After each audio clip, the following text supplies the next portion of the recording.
The dork you grew up with on radio for 40 years is now in a tidy digital place. Doc On Demand, where you pick the topics, then you be on the dang podcast. Live now in the Eagle app. I have no idea what episode or even what season I'm in right now. It's a Doc On Demand. Radio brother Mark Hespen. I like that term, radio brother. So I guess from here on out, though, are you now going to be known as Super Bowl FanDuel guy? Voice of the Kick of Destiny. Voice of the Kick of Destiny. That's what I'm rolling with. Yeah, no, I like radio brother better. So let's go with both. So I told this story. We had to be kind of like hush hush about this. Let's just explain what's happening. Mark, if you're not aware, is the co-host with Sam Barnes on the Kick FM's morning show, our sister station. And we learned that leading up to the Super Bowl, there's no other way to describe this other than to say an absolutely incredible opportunity. So if you would, Mark, explain the backstory of what led up to the Kick of Destiny. Yeah, so I had an opportunity from, it came down to me from a former person I used to work with in Chicago when my background is in acting and comedy in Chicago. Yep. And so before the radio and moving here to Quincy. And they sent this to me. They said, hey, they're doing this nationwide search, and we don't have anyone to submit for this, but we think you might be able to. And they were basically looking for someone to do a live Super Bowl commercial, but it was basically calling a field goal kick. And I was like, well, I don't have a ton of play-by-play experience, but I'll submit something anyways. And at that time when it was submitted to me, I didn't know the client. I didn't know anything just a about blind it. thing. And then, they booked me, and then I find out, okay, it's Rob Gronkowski. It's this Kick of Destiny. It is the first ever live Super Bowl commercial. And so that's kind of how it trickled down to me. It was from a connection back from my acting days in Chicago. And luckily enough, the take I sent in, which was a one taker, which, when sometimes when you just do it, just one take it, don't overthink it. And send it on in. It made its way all the way up through the higher ups and the casting people, and they thought, yeah, this is the guy we're going to trust with our $7 million live Super Bowl commercial. So, explain if you would. So you flew to Arizona, obviously, where the Super Bowl was. What were the days leading up to the game like for you? Well, and so that was what's really cool is that they flew me out on Tuesday of Super Bowl week and put me up in a hotel, and they said, all right, Wednesday, Thursday, Friday rehearsals. And I'm used to being in rehearsals as an actor and do stuff here still with Quincy Community Theater. I love rehearsals. Rehearsals are your best friend, right? It makes everything easy. People keep asking me, like, were you nervous on Sunday? I was more nervous Wednesday, the first rehearsal day, because I didn't know what I was getting myself into. Yeah, right. So we had full days of rehearsal. I'm telling you, I was on set. They built this incredible set. Watch the kick. You can find it on YouTube everywhere, the Kick of Destiny. They built like basically a piece of a 30-yard turf field in the desert in Arizona, a couple miles west of the stadium, outside of Phoenix, in the desert, in the mountains, in this like national park. Beautiful setup, the field goal and everything.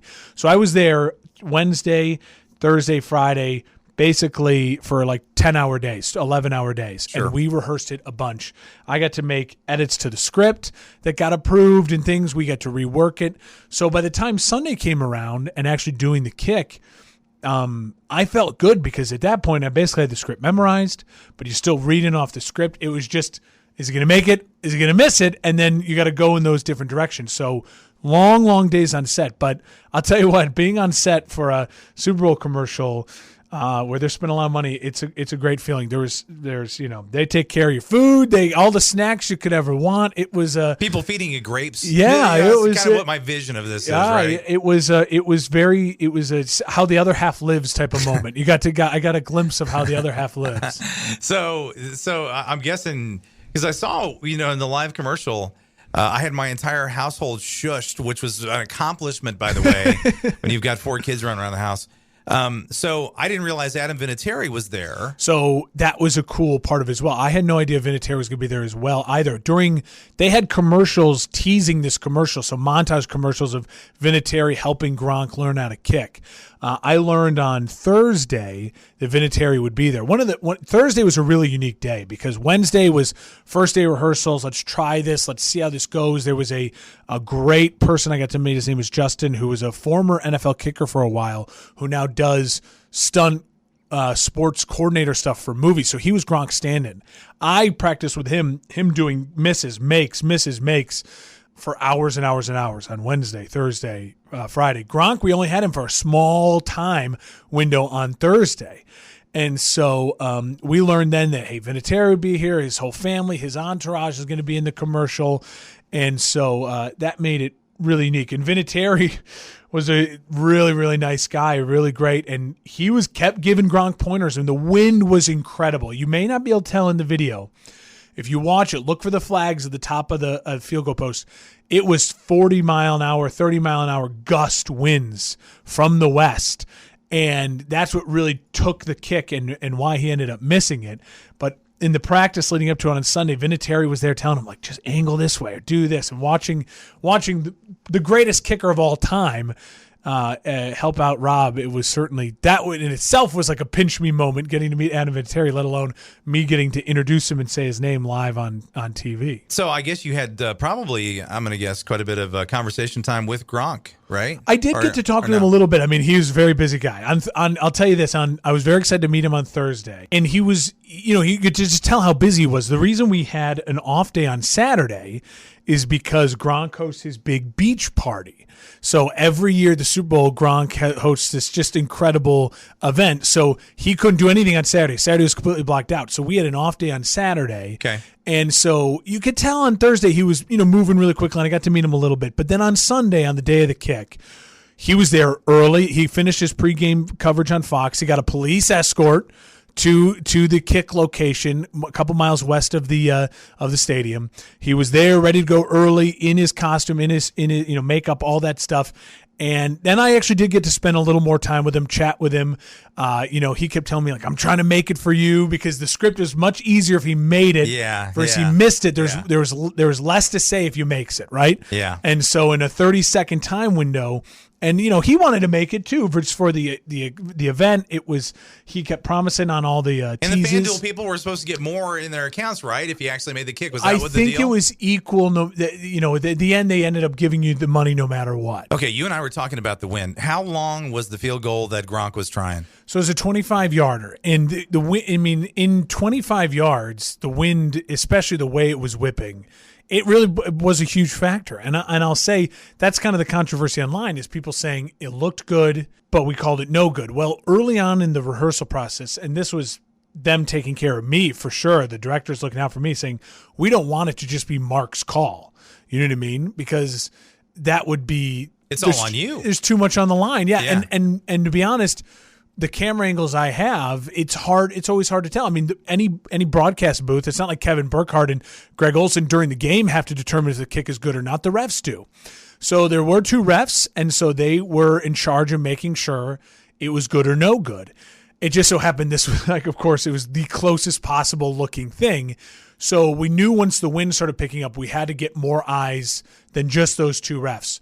So Adam Vinatieri also was in charge of kind of making sure, is it good or no good. We had another former professional NFL kicker on stage who was Gronk's kind of stand-in. He was I worked with him all week. He was terrific. He was in charge of making sure it was good or no good. And then there was another spotter, and it was no good. The kick was no good. It just looked as good as it could be without being good. He missed doinking it by inches. Wouldn't that have been the ultimate, though? If it would have. And then doinked and then gone through. So we had done rehearsals where the former pro kicker, Justin, who was Gronk stand-in doing all these kicks, he was so good, he could be like, I'll give you a make doink, and he would do it. I'll give you a miss doink, and he would do it. And that was just incredible because we got to practice it. I got to practice saying doink. He doinked it. So I was kind of rooting for a doink, and in a lot of ways in that way. It was, I will say the controversy around whether he made it or not, and Gronk missing it. In a lot of ways, I think it's a good thing for bringing it back. Gronk was saying, he's like, I want the kick of redemption. I want want a chance to bring this back. He was such a cool dude, so down to earth. He took pictures with every crew person afterwards. So kind and gracious this time. Vinatieri as well was just awesome to meet and chat with. It's such a special thing to be a part of. The first ever live Super Bowl commercial. It was live. People were saying it wasn't live. I can trust you. My near heart attack guaranteed me it was live. It was very, very live. I had him counting down in my ear in the Fox booth in the truck where I was broadcasting from on the set. And so thanks to all the helpers, though, you did not end up being the ref that called holding on the Eagles cornerback. True. I wasn't that guy. I wasn't the scapegoat. Listen, I know you're a busy man, and you got actually other people wanting to talk to you, but just congratulations on the moment, man. That was a special thing. Not many people can say they were a part. I mean, first of all, not a lot of people can say they were a part of the Super Bowl at all, or even went to one. To be not only in a commercial but the first live one is quite an accomplishment, man. No, I appreciate it. I go back to my wife kept saying, she's like, in a weird way, even though you're not in LA and you're not some gigantic star, in a weird way, you were perfect for this. They needed someone with the ability to improv a little bit, with the ability to kind of turn on the announcer voice, with the ability to be live, unlike a lot of voiceover people who just record and then they never want to be live. Yep. And she's like, you fit all of those things, and Sam and I say it every day when we do our show. We're live and local. I kept saying this is live and local, only the local is just the world watching. Yeah, right. Exactly. Yeah. Well, congratulations, man. We'll make sure if you haven't seen the video, I know that both in the Eagle and the Kick app, there is the video that FanDuel shared of the moment. So, again, congrats, man. We're proud of you. Thanks, sir. Doc on Demand. No rules, no rails, no kidding. Now in the 100.9 Eagle app, you've been warned.